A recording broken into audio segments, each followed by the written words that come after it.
Madfinger Games' Gray Zone Warfare is the latest tactical first-person shooter phenomena, selling 400,000 copies in just 2 days since launching for PC via Steam Early Access. It's especially successful due to controversy surrounding Escape from Tarkov, due to its own extraction shooter elements and realistic gunplay. Gray Zone Warfare takes place on the fictional Lemon Island, a massive sandbox where a mysterious event has resulted in an evacuation and quarantine. 3 different private military companies investigate for their clients, which means delving further and discovering what happened. There's still a lot to be included in the game, such as the enigmatic Ground Zero, which will serve as an endgame area down the line. However, Gray Zone Warfare presents a solid gameplay base with a smattering of quests to complete, PvE and PvP modes to partake in, and some interesting mechanics despite several performance issues, which the developer is working to address. What should you know when jumping in for the first time? What are some helpful tips to keep in mind while on the ground? How does the experience differ from your average extraction shooter/sandbox FPS? Here are a few tips and tricks to remember, whether it's your first raid or the 13th. Carry the essentials. As with any extraction shooter, ensure you carry the essentials when heading out. These include a backpack, meds, a helmet, a primary weapon, a secondary weapon, some magazines, armor, and so on. Some items like food and water are acquired pretty easily on the field, so don't worry about stocking up too heavily on those when heading out. The same goes for primary ammo and additional weapons, especially when scavenging comes into play. Ensure that you deposit valuable items, armor, and weapons into your locker between raids. If you die out in the wild, all the loot is lost, so they'll be necessary for the next excursion. The alternative is wasting valuable cash to replace them, which isn't ideal. Safe lockbox. If there are items that you desperately need to protect, use the safe lockbox. While it doesn't have a lot of space, any loot within can't be taken by enemy players and will be lost if you die.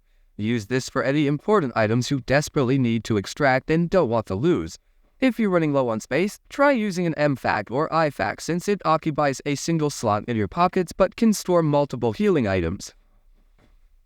Recovering loot. After dying, which can happen frequently, so be prepared, you have a chance to recover the loot from your corpse. While it seems like looting it before enemy players can is the way to go, you should also beware of dying again on the way back to your corpse. Dying again will cause the first corpse to disappear, which means your loot goes bye-bye. It's also worth noting that allies in PvE can't recover your loot if you go down, so returning to the site of death and doing it yourself is thus important. Allied drops.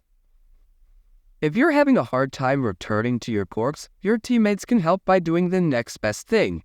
Have them right-click on your corpse, which causes the items to drop onto the floor. Even if you die again, your loot will remain ripe for the picking. Again, picking up your items and ferrying them to safe locations isn't possible for your teammates, so get back as soon as possible, regardless of how many additional deaths it may take. Scavenging weapons. Food and ammo aren't the only items you can scavenge on the battlefield. There are weapons as well. This can be important if your primary weapon runs out of ammo while in the middle of a gunfight. The AKM is currently a popular option since its ammo is plentiful in the world, and there are plenty of enemies with it in the starting areas. Just beware that the site options are limited. Alternatively, you can pick up an AKM and sell it when returning to base. They fetch a decent amount, which can go towards your next raid. Ammo economy. It may be obvious, but Gray Zone Warfare isn't a first-person shooter where going in guns blazing is advised. Assessing situations, relying on cover and the environment, playing stealthily, and coordinating with your teammates can often be the recipe for success. Check your supplies regularly, including your ammo, and when reloading your weapon, it will swap out the entire magazine, meaning any remaining bullets are lost. Hit the V key to check how many bullets are left in a magazine before reloading. If you hold left Alt and press V, a weapon check is initiated, which tells you the remaining ammo in the magazine and firing mode. Make a habit of doing this whenever there's a lull in the action. Switching firing modes. Speaking of firing modes, several weapons have different types, usually full auto and single shot for the primary assault rifles. To switch between these, press B. If you're at a distance or sneaking up on an enemy, go for a single shot to make more precise shots and thus save ammo. Pressing and holding left alt will also help in steadying your aim. If enemies swarm you, go full auto to take them out at mid to close range. Get used to managing recoil regardless of the firing mode, especially since it can change as the bullets in a magazine dwindle. Stamina management. You're going to be running around a lot in Gray Zone Warfare, so managing your stamina is key.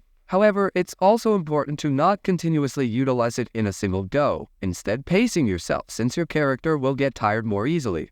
Use too much stamina at a time and it can affect your aim, making for some awkward encounters if enemies suddenly pop up.